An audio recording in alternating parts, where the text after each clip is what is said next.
City of Stevens Point Redevelopment Authority meeting, recorded February 12, 2019.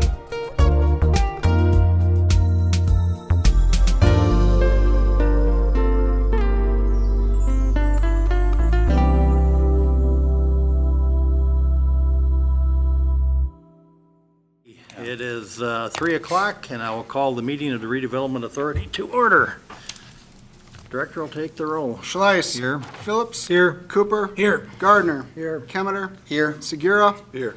Just to let you know, Commissioner Sawyer's appointment ended at the end of December, so he has chosen not to continue on the RA.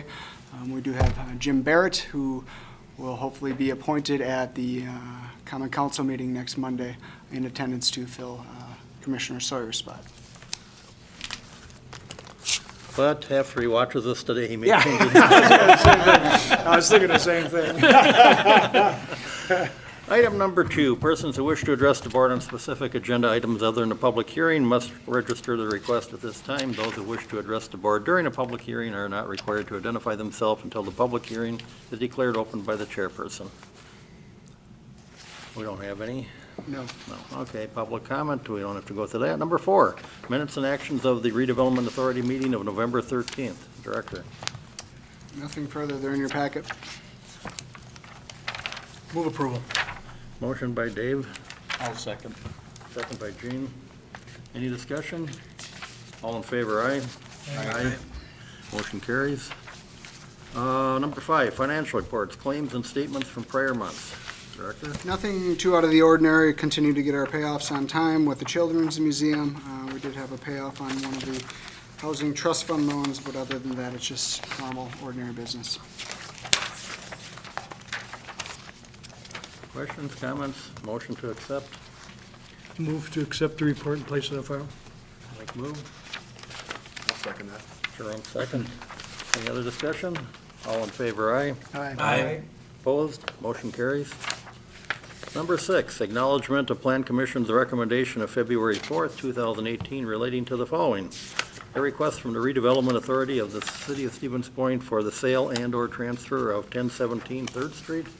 A request from the Redevelopment Authority of the City of Stevens Point and the City of Stevens Point for the sale and/or transfer of 1013 2nd Street, 941 Portage Street, 1000 3rd Street, 1016 3rd Street, 1105 2nd Street, 916 Center Point, and unaddressed parcels as shown in the agenda. And a request from the Redevelopment Authority of the City of Stevens Point to reconstruct a parking lot located on Center Point Drive between 3rd Street and 2nd Street. Director. So, for the sale or transfer of any property or the acquisition of property, the Plan Commission does need to provide a recommendation before the body does act officially on that. The Plan Commission did recommend approval of A and B, as well as item C. Item C has to deal with the parking lot that would be south of the Wanta development on Belkey. The reason why it's before you is, if you recall, I believe it was last month, you accepted the transfer of land from the city because the parking lot was half owned by the Redevelopment Authority, half owned by the city. It's best to just get it under one common ownership. The actual reconstruction and the funds thereof would likely then come from a TIF district or the City of Stevens Point to reconstruct the parking lot. But because it's under the ownership of the RA would be the one making the official approval of that. So this is, item 6 is just the acknowledgement of the Plan Commission's recommendation. It's not saying you're for them. It's just acknowledging that they did make that recommendation on all 3 of them to approve. I would move that we acknowledge the receipt of the Plan Commission's recommendations from February 4th. Motion by Gene, Second. second by Mike. Any further discussion? All in favor, aye? Aye. Opposed? Motion carries. Number 7, development agreement relating to property at 1017 3rd Street. Director. So this has to deal with the North Side Yard, which is at 1017 3rd Street, the former Lullaby Furniture Factory development. I do up on the screen a quick presentation that I'll walk through, outlining the particulars of the development agreement as set forth within your packet. The development site that we're looking at just north of Center Point Drive, kind of on the northern edge of the downtown, about a 4-acre parcel. The site diagram kind of indicates the development of the site and the buildings that would be placed thereon. Two 4-story mixed-use buildings on the south edge of the site along Centerpoint Drive, and then a 3-story residential building on the northwest corner, and then two separate buildings for 11 townhomes on the north end of the site, allowing for the transition from the more dense retail or dense downtown area to the more single-family nature to the north. They've done a very good job with stepping down of the buildings in terms of height so that they're appropriate facing those residential neighborhoods on the north. This is a site plan of the proposed development, again outlining the buildings here kind of in purple.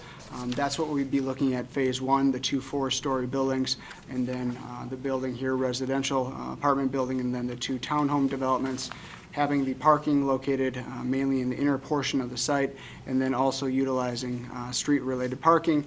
And the parking lot that we're looking to reconstruct across the street on 3rd Street that has about 60, I think it was 66 stalls, that would remain as a public parking lot. It would not be solely used by the Wanta development on the Belkey site.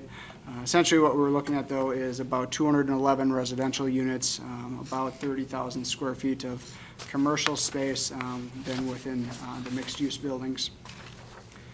Here are a few renderings. As you can see, they wanted to preserve that walkway across Centerpoint Drive and then continue that pedestrian bicycle path through the site all the way connecting back to a meadow, kind of de-emphasizing the automobile, but really promoting that connection from a walkability standpoint with the remaining buildings in the downtown. If you recall, as when we reconstructed that parking lot, as well as the hotel development, we kept that line of sight all the way to the back of the Children's Museum, and then it wraps back down around next to Downtown Plaza, then all the way out to the Main Street buildings, keeping that connection. They've done a very good job with keeping that through the entire lot as well. This is just the site looking north along Centerpoint. This would be another shot of the mixed-use building, the 3-story apartment building on the northwest side of the site.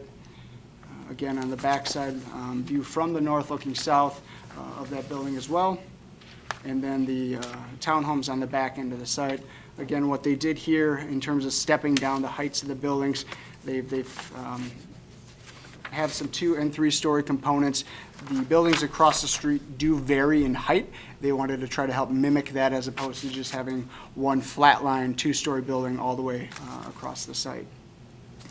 So with the development agreements and the principles within it, the obligations are as follows.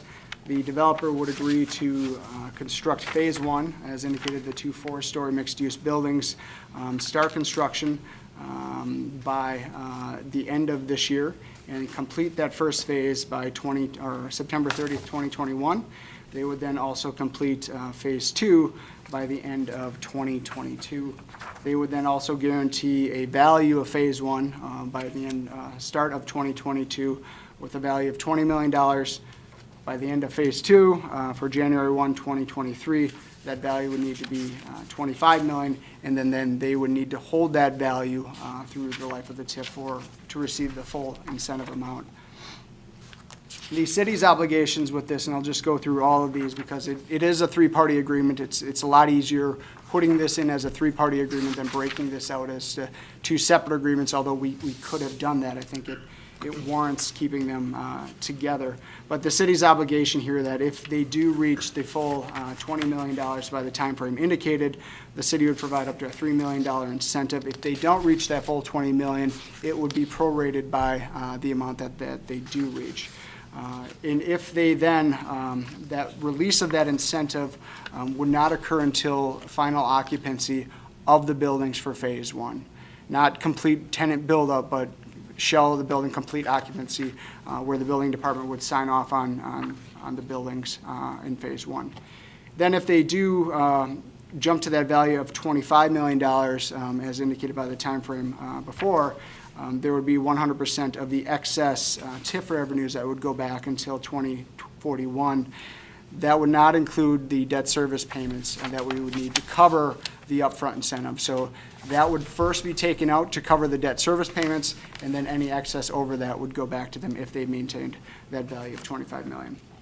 The RA's obligation with this would be to sell the land to the developer for $1. So two quick possible modifications to the development agreement, which make it stronger for both the city and the RA, discussed with the developer today, but there were some questions relating to this. Adding a specific clause that would allow that automatic transfer back to the RA for $1 if the construction does not start within 1 year after the execution of the agreement. How we've done that before, for example, when we did the Habitat purchase for 101 Georgia Street, we just did an option of purchase that had signed by the developer, allowing us to exercise that option to purchase if they did not start construction by that time. And then also within there, they need to essentially that base will be about $11,425,000. They need that is the amount to cover the debt service on the $3 million. We would also add a minimum tax payment that would correlate with that amount and the current tax rate. So just essentially stating that they need to maintain that $11,425,000 and that the tax payment could not fall below that certain amount, just so we're covered if there was a significant decrease in our tax rate, we could be impacted for some odd reason. Even though I don't see that coming, this provides some additional coverage. So in looking at the agreement, and I know there were some questions relating to housing and the need for the incentive, and I just kind of want to walk through a few of these and then kind of open it up to questions if there are any. Why the need? As you recall, back in 2017, this body approved a housing authority, or a housing study that was done by MSA, identifying a significant need with housing within this community. I know there were some questions on population projections and how that has come to fruition, but there has been a significant need in housing in this community, and really it's of all types. The city has recently approved several developments within the downtown and the Division Street corridor. However, all of those housing types have been very different. They've been a student housing focus, they've been a family low to moderate income focus, a senior low income focus, a live-work unit, which would be on the Belkey side if that moves through, and then this one, which would be a market rate, but also diversified within it of itself in that it provides several different unit mixes as well as several different kind of housing types that they could look at renting for potential clients. This is really the first project of its kind in Stevens Point in terms of this level of housing, and it's often the riskiest. And there's always been the challenge for financial institutions to fund certain projects with our current rental rates within central Wisconsin. They're relatively low. And the difficult part about that is it costs pretty much the same to build that project here as it does in Madison. However, you're going to get a much higher return, a higher rental rate for those types of units, thus creating the need for additional incentive to help offset some of those costs. Again, local rental rates do not compare to other communities like a Madison, like a La Crosse, like a Milwaukee, especially when you have the same cost. Density within the urban core, one of the things that we've prided ourselves on in Stevens Point is that we've got a very diversified economy in terms of industry sectors, which has fared the city very well in economic downturns where we don't see the dramatic declines within the economy. We still have challenges, but we've weathered the storm fairly well. One of the things that I think we also need to do is diversify our housing stock. We have a very old housing stock within the city, a lot of single-family homes or single-family homes that have been converted to student rooming houses. Additional investment in terms of new housing type in the city I feel is warranted, especially in the urban core where we need that density to support the ancillary uses that surround it. Again, need for unique developments to distinguish the city. As we see with population growth, you can look at the estimates that are put out by various different organizations and population projections, but really it is what the city is going to make it. We can create these opportunities for additional housing to attract residents.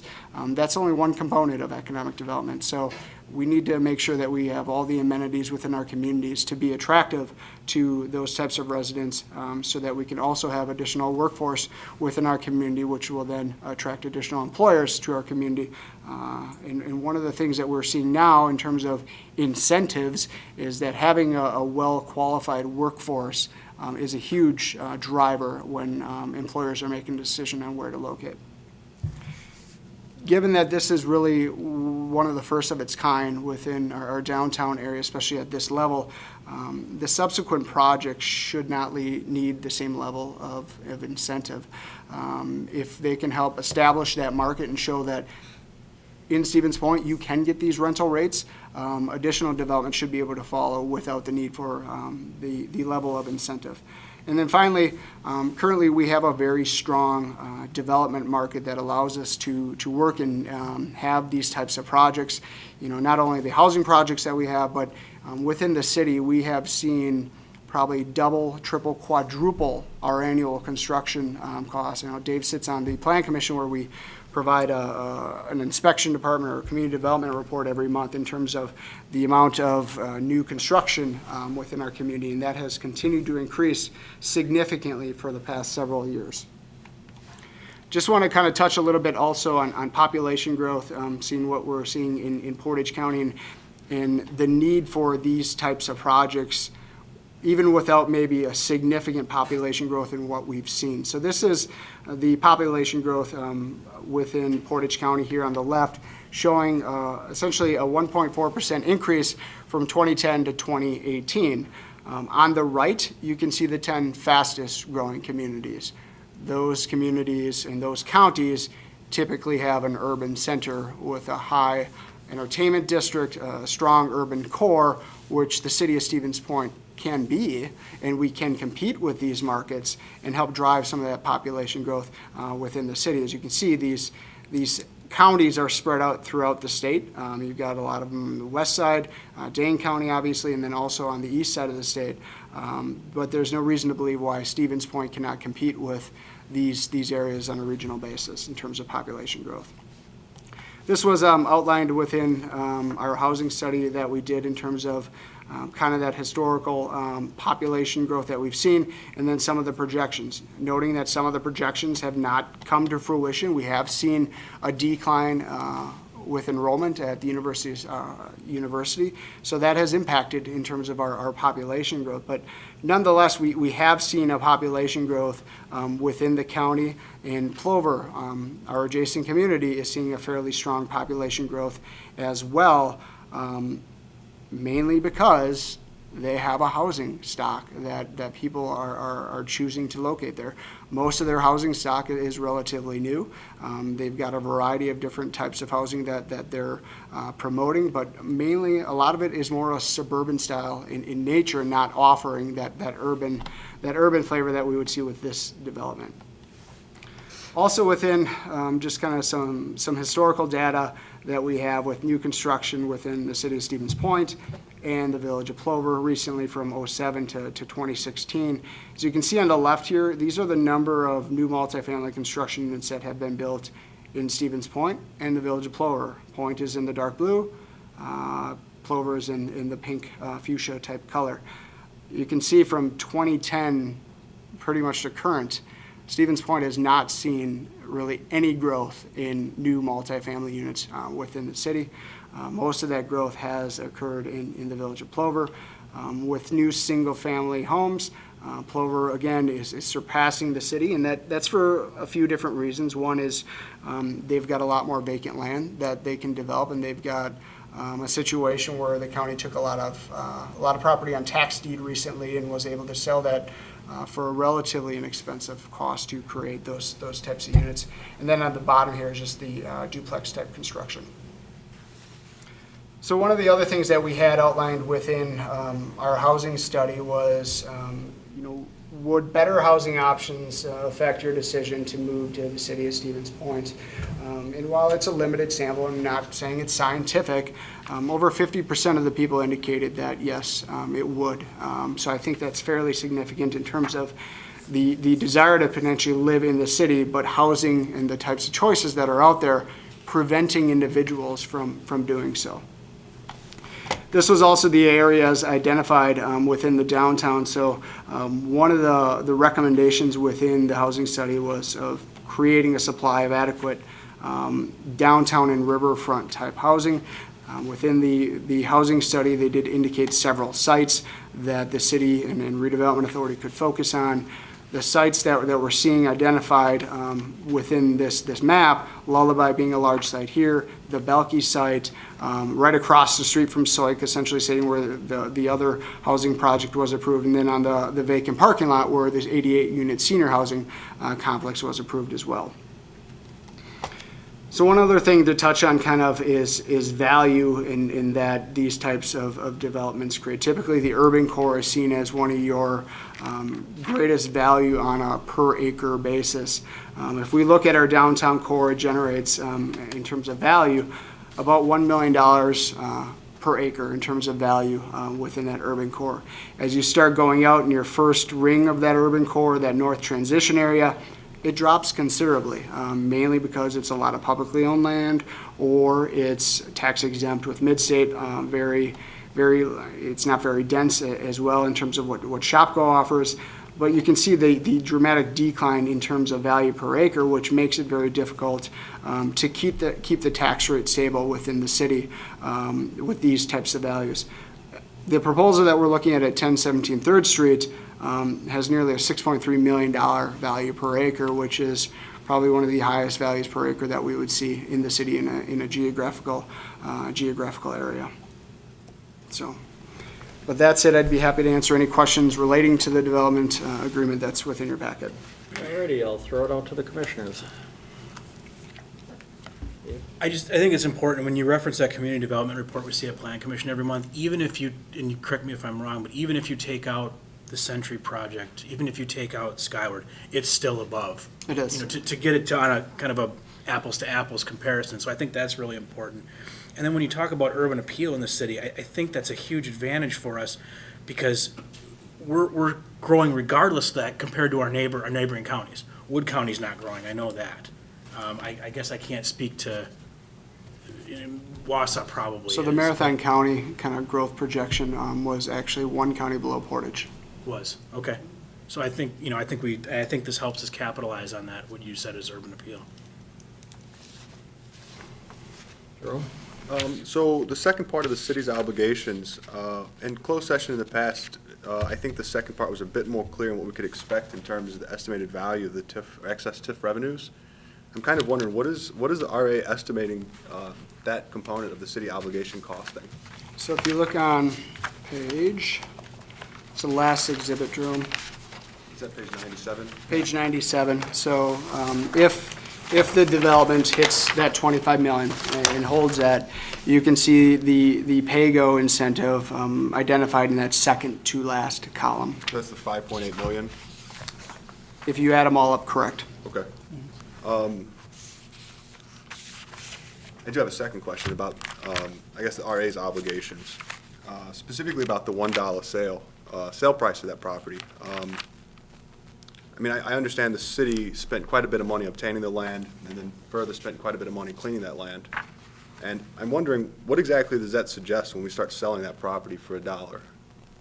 And more importantly, what is the strategy behind that, actually selling that property for $1 after the cost we've incurred? So I think you look at it from an entire package perspective. If you wanted to look at saying, you know what, we'll sell the land to you for $500,000, but on the other end with the city, there's going to be a higher incentive payment to help offset those costs. I think the strategy here is that we develop a base here that we can help drive development, where we don't need to always provide an incentive at this level, as well as potentially selling land for $1. I think there are other development sites as we start heading westward that become very attractive in terms of the WPS site, although it's got some contamination issues that will need to be dealt with, as well as some other sites along the riverfront and the south edge of the downtown, where that provides, one, a better opportunity in terms of a location to help connect the downtown with the riverfront. But again, as I had mentioned earlier, and kind of some of the reasoning why, is that this is one of those first projects to help drive that additional development within the community and help set that market. As I've seen projects come and fail or not get off the ground, mainly due to rental rates. And it was very, very difficult to justify to the bank that you can get these type of rental rates in order to cash flow the development. If you may recall, I think we've released 2 separate RFPs on the property.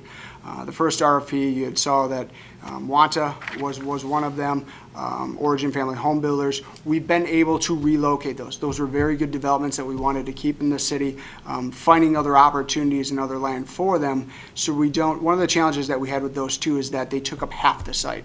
And there was no guarantee that the remaining site was going to be developed. But we were able to move Wanta over to the west on the Belkey site, and then we were able to move Origin Family Home Builders to the Grant School site with another great infill project. But to answer your question specifically, the strategy is to develop that base, to develop that nucleus where we don't need to continue to provide that incentive in the long run.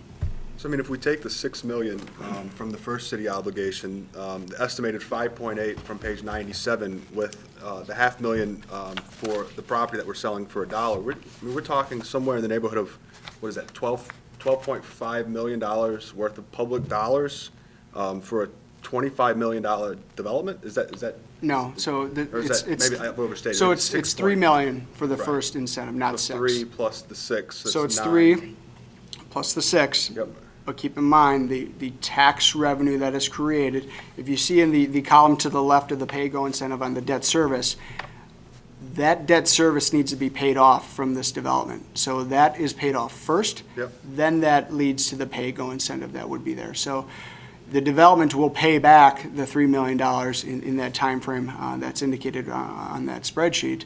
And then also keeping in mind that a lot of times that we hear with TIF districts and kind of in how they work, I think a lot of individuals, and I'm not saying you do, but I'm just saying a lot of individuals feel that there's a pot of money that the city has. The city has this $3 million just sitting there. It's not true. I mean, we have to have the development there in order to increase the tax base, in order to get the increment in that district to provide the incentive. So without that development, that revenue source and that revenue stream is not there to pay it. Right, but just to be clear though, so it's 10.3 million for up to a $25 million project. Is that correct? Just to make sure my numbers are right, because I did mislead the public when I initially said 12 point something. Is that still not right? 10.3. $3 million up front. Yep. And then if they maintain that $25 million value, there would be the pay-go of incentive of just under $300,000 a year, Okay. which would get you to the value of 5.8. So if you want to say it's 3 million plus the 5.8, but again, I think you also need to realize that the 3 million is being paid back through the project. If I can just interject just a moment on that same thought. Obviously, you'd have to discount the value of the 5.8. So 5.8 is not the actual number today. It would be a discounted rate, and we could argue till the cows come home about, until the streets gets plowed. Sure. Until, what that 5.8 is worth, what the discount rate would be. But it's not 5.8. It's a smaller number than that. So I'm not sure what the number would be. I could run the numbers if you want. You could too. But you know it's not 5.8. Now, to that, though, you would add the value of the land, which you have not added yet. Right. And we could talk about what the value of that land is, too. It's not what it costs us to clean it up, but it's some value. There's some value. There's some value, yeah. Yeah. But the 5.8 is not 5.8. So in the meantime, though, we do have a strong development market, even in the absence of subsidies to these developers. Is that, I mean, the majority of what we're seeing happening in the community is in the absence of any type of TIF. I mean, there have been TIF incentives to the development that we've seen, but our development market has been almost solely commercial. All the residential has gone to Plover, and I'm not saying I want all the residential that's going to Plover. Yep. I think we need to be somewhat selective in the type of residential that we see, in the value that it helps drive, because very low-density, single-family residential probably is not going to pay for itself. But most of our value has been on the commercial side of things. Yes, some of it has received TIF, some of it has not. But residential has been our challenge, and also talking with employers in the community, that has been one of the tools that is lacking to attract employees.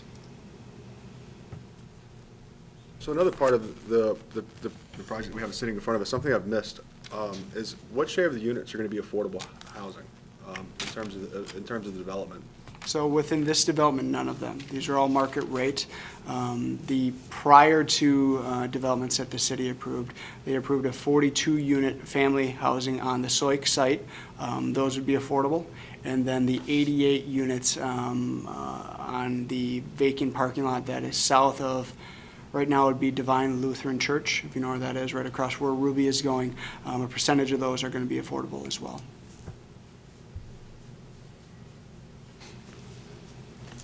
Mike, did you have some? Nope, I'm fine. Mr. Chairman, Michael, you said that we would have a minimum payment to cover our, the city's loan. Is that going to be the greater of either the tax on the 11.25 or the tax, the debt payment, whichever is greater? So in other words, what I'm saying is, if it's 11.25 and the tax rate goes up, will we get that, get to retain that amount? Correct. Okay, so it's the greater of two. Great, that's, because if, as a practical matter, you likely will have excess revenues from that 11.25, and that money could be used for deferring or paying for the parking lot or some other things that might be available, because that'll be excess TIF revenues that could be put back into the TIF district. So that's a positive to the agreement that you've renegotiated. Other questions? Who will oversee compliance? You know, that the things are meeting our, We would oversee it, so staff would oversee the staff, compliance, okay. right? In terms of, the value as set by the city assessor and what that value comes in at, we would oversee it just like we do with every other development. I'd like staff or Mr. Cooper to tell me or tell us about the discussion about parking on this site. I know it's probably been a discussion at Plan Commission. Certainly the parking, we're talking about 108 parking spaces for 211 residential units and almost 30,000 of retail, which by normal standards would be considerably underparked. Now, clearly what that does, the advantage is that you can put more development and value on the square footage. The disadvantage is that at some point in the future, you may be required to acquire more land for more parking, especially, in my opinion, for the commercial. Well, I'll just touch on one thing. I'm sure it does meet the parking standards. It would have to, of Yeah. the city. But the other thing is, and we've talked about this before, being this, it's a 4-acre site, they have to have a certain amount of density to make this project go, and that's the other challenge. And I think the city is also, correct me if I'm wrong, Michael, but talked about, off-site parking at the, on Crosby, correct? Has that been? Right, so I mean, if you take a look at this site, and Mr. Cooper's correct in terms of meeting that density requirement and also meeting the zoning code requirement. So just to let the commission know, there are no parking requirements in this zoning district. There's no parking requirements in the B2, B3, or in the Division Street zoning districts. Several reasons for that, but I won't get into the reasons right now. But in terms of the available parking, there are hundreds, if not thousands, of parking stalls within the downtown area, and some will say it's too far to walk. But I think what the city also needs to do, kind of in the future here, is take another look at how we're handling street parking and the ability to park on the street during times of the day. Right now, they've allowed now street parking, but you have to get a permit for $3 a night, and you can only sign up for 3 days at a time, which makes it very, very inconvenient for people to do that, especially if they're going to use that for long-term parking, not just with this development, but really with any property within the city, because that can also help lead to some of the other concerns that we're seeing in some of the residential neighborhoods where everybody's paving their entire lot in order to get additional parking stalls. But the parking stalls surrounding this site, you have 437 stalls surrounding Shopko. You've got another 150 between Great Lakes and the Main Street buildings, probably another 40 north of Great Lakes, 66 to the west of this, fronting on the Belkey lot, and then nearly another 200 plus on the Crosby lot. And one of the things that the developer has indicated is that their intent to de-emphasize the car, and this development may not be for everybody. If you want a car, there's a parking space here that would need to be paid for. But not everybody is going to bring a car, and I think we've started to see some of that trend also within the downtown, where not everybody who's doing an apartment above a Main Street building is bringing a car anymore because of some of the transit opportunities, or they're bringing in a car and they're looking at, long-term storage in other available lots throughout the city. I go back and forth because I certainly agree with John's, the concern about parking. And I remember years ago, there was that development that was, I think it was just for discussion, but it was for the Point Motel. No, it came for approval. It came for approval. Okay, it did come for approval. And we were talking about, the parking, and then it would go over to the Kmart lot, because there was that had a lot less, I thought, but then I go to this one, I say, well, it's no secret either how much parking's there. So people know what you're getting into, and it's, and if it wouldn't be for me, I have to drive every day, so I don't want to have to walk 3 blocks to my car today, for example, to go to work in the morning, but that's where the allure for probably many would be for this development. And I think if parking does become a concern in the future, there are other opportunities surrounding here where additional parking could be added. Of course, it's going to be at a cost to the developer, but additional parking could be added. But they feel that this market that they've created here will suffice in terms of the parking spaces that are being provided. And I think the other thing, we're starting to see nationally is that communities are doing away with parking requirements. They're setting maximum parking requirements and getting away with the minimum. Other questions, comments? Do we have a motion? Mike?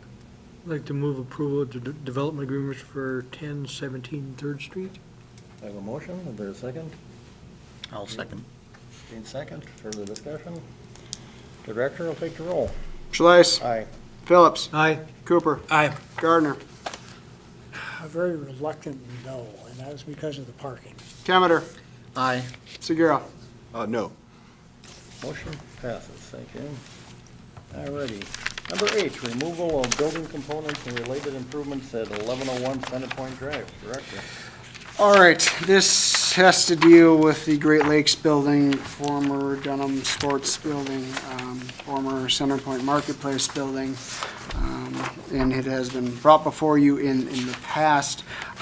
Great Lakes was experiencing a lot of issues with the cupola, a lot of leaks around the building. They've since replaced the entire roof and have continued to have leaks within their ceiling. I've put a number of pictures within the staff report. I too remember when the city was acquiring this property and when it was Dunham Sports, walking through there, seeing the leaks in that entryway area. I think really it's probably just a faulty design that has become very challenging for them, especially since they are kind of on the hook for all of those improvements. They paid for the entire roof. They're asking to remove this cupola. What seems to be happening is the leaks coming through the roof of the cupola, not at the base, coming down the roof through the expansion and then down through the floor into the ceiling tiles. So this would also need historic preservation design review approval. That will be in front of them tomorrow if this body decides to move forward with that. Commissioners. Anyone? Motion to approve the removal of the cupola. We have a motion to approve. Second. Second. Mike, second. Further discussion? What if the roof leaks after they remove it? Then we have another problem that we're going to have to figure out what's going to be going on. Keep removing. Yeah, Just keep removing more stuff. I think, the other thing to look at is that design is very dated. Really, they've created this fake historic with the cupola, plus then adding this kind of entry feature, this EFIS entry feature. It looks really dated on that building. It might be something we want to look at redesigning to make a more attractive building. Director, take the roll. Schleiss. Aye. Phillips. Aye. Cooper. Aye. Gardner. Aye. Kemeter. Aye. Segura. Aye. Motion approved. Number 9, foreclosing on property located at 601 Second Street. and authorization of related expenditures. Director. So this item also was before you, I think, in July of 2018. At that point, Comptroller Laddick had provided you with a memo and kind of the situation that's on the back page of your packet, page 100. Essentially what we have here is we have a housing trust fund loan that was on this property in the tune of about $40,000. The owner has passed away. There really is no equity here in terms of the trust. There is a son down in, I think he's in Illinois, but really no incentive to do anything with this because it's only going to cost him money. They've got about, I did provide an email from Comptroller Laddick regarding the amount of back taxes that we have on the property. Almost getting close to an additional $20,000. And then there's also a lien that the Portage County has on the property for some other, I think it was from dealing with the Portage County home or health-related issues. The one advantage we have in this is that we're in first position, which is pretty rare in these instances. Usually we're in second or third. However, if the county does take this on tax deed, we will lose our $40,000. At this point, we would recommend just foreclosing on the property, keeping the, taxes at a point where they're paid so the county does not take the property, foreclose on the property, and then look at selling the property. From the outside, the property looks fairly decent. I know our neighborhood improvement coordinator has issued a number of orders on the property relating to grass and snow and so forth, and we've been doing that for some time here. I did provide with you the property records in terms of what the assessment history has been on the property. You can flip through there, kind of shows some of the notes and what the assessor's office has seen on the property, and then also kind of a photo in there as well of what the property looks like. From the outside, it looks really nice. One of the things that we'll probably try to obtain is some sort of special inspection warrant to see if we can get in the property, maybe before proceeding with that or getting some sort of approval to go in. I would assume we're going to go for an abandonment foreclosure. Yes. Which should move things along. And I think, and I don't directly handle this at the bank, thank goodness, but I think that we have some right to at least secure the property at that point, once it's filed. So I would check into that. Okay, so we did contact Robert McDonald to see what, the process would be. We'd probably be looking at about $2,500 in his fees. I am asking for $5,000 just in case we run into some issues with that. Probably a few months to take care of this issue, but hopefully we don't then lose our $40,000, and who knows, we may actually make some money, depending on what the value is still left in that property. Water's turned off. Water utilities are turned off, yes. Hopefully no busted pipes. Yeah, that's what. That would be the concern. So, but we will make, our attempt to try to get in that property to see before we move forward with that foreclosure, because if there are busted pipes and it's just ramsacked, we may have a different conversation. So, The foreclosure then would wipe out the county's lien on the property? That's what I thought. Okay. not the taxes, but the lien. The lien, correct.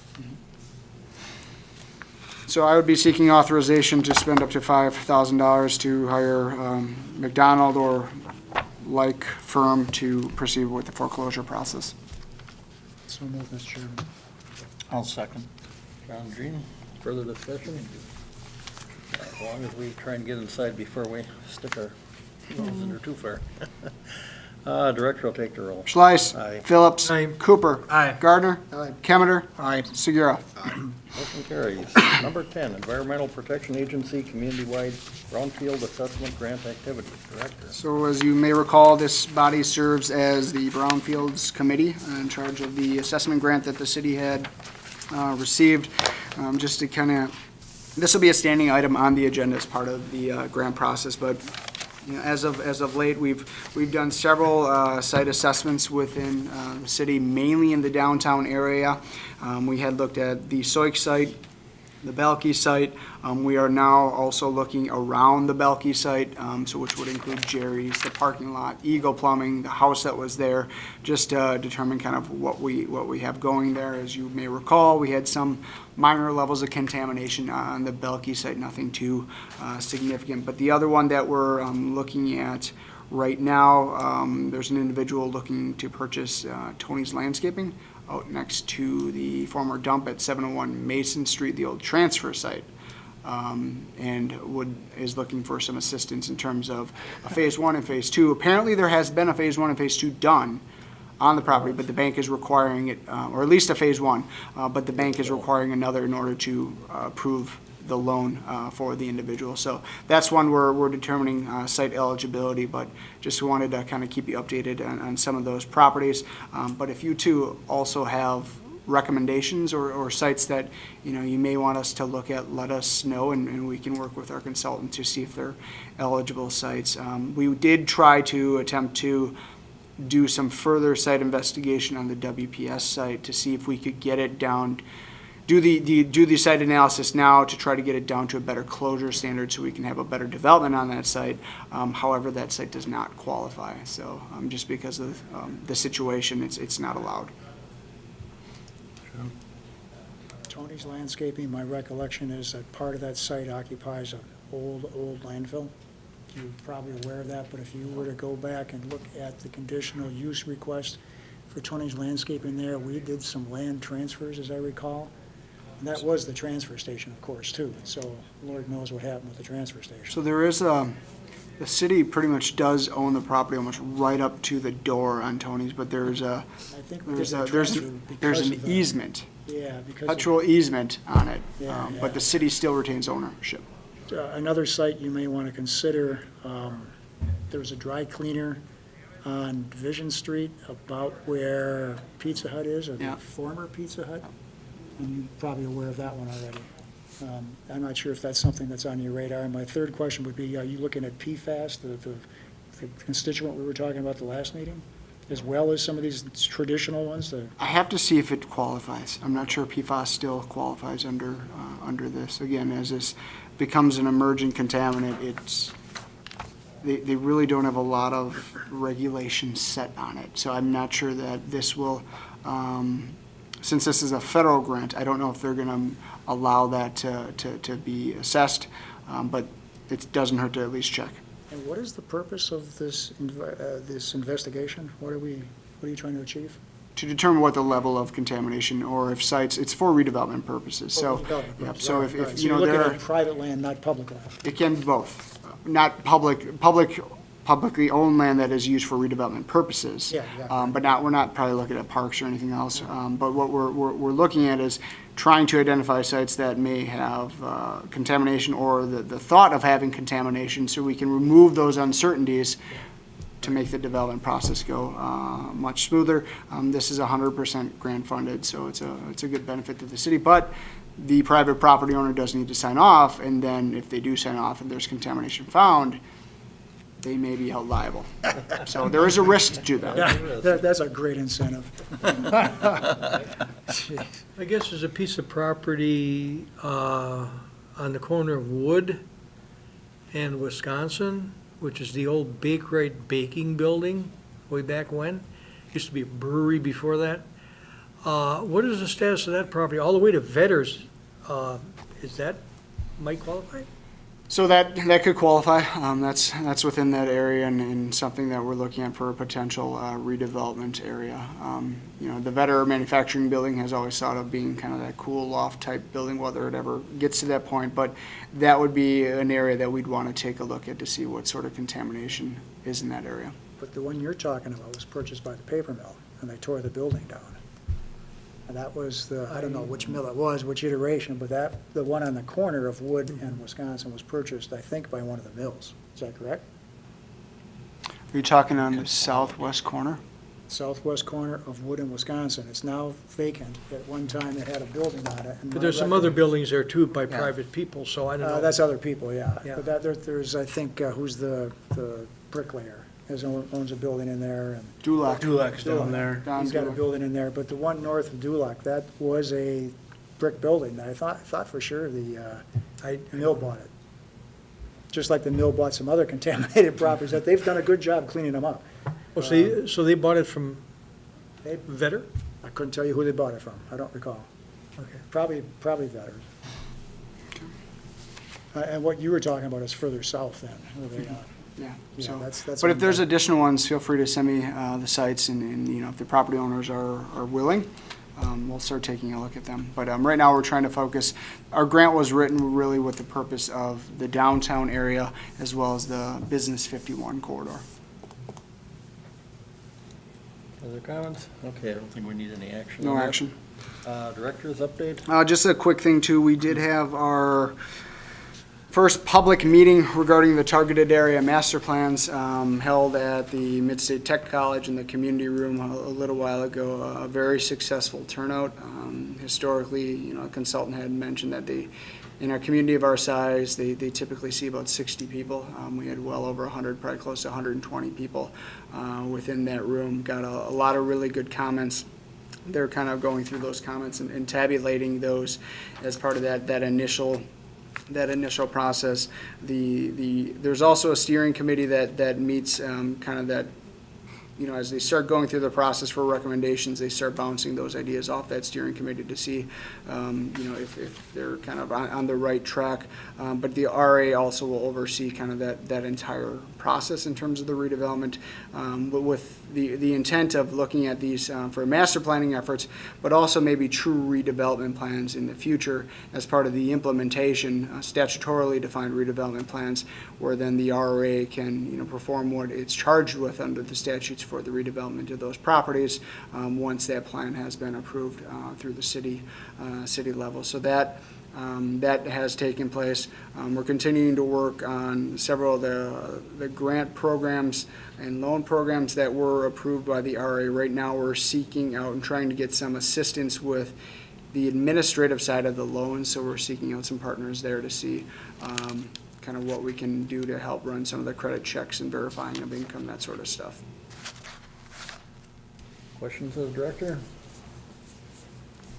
No action needed, right? Number 12, enter into closed session pursuant to Wisconsin statutes 19.85, paren 1, paren 2, for deliberating and negotiating the purchasing of public property, investing of public funds, or conducting other specified public business whenever competitive or bargaining reasons require a closed session relating to the following. Negotiating terms of a possible development agreement relating to the properties located at 1013 2nd Street, 941 Portage Street, 1003rd Street, 1016 3rd Street, 1105 2nd Street, 916 Center Point Drive, and unaddressed parcels as shown in the agenda. You need a motion to move into closed session? So moved. Dave and John? Second, with the addition that we allow the Yes, I intend to leave him. I have to future, stay. yeah, okay, Yes. right, that's part of the motion. Okay. Director will take the roll. Schleiss. Aye. Phillips. Aye. Cooper. Aye. Gardner. Aye. Kemeter. Aye. Segura. Aye.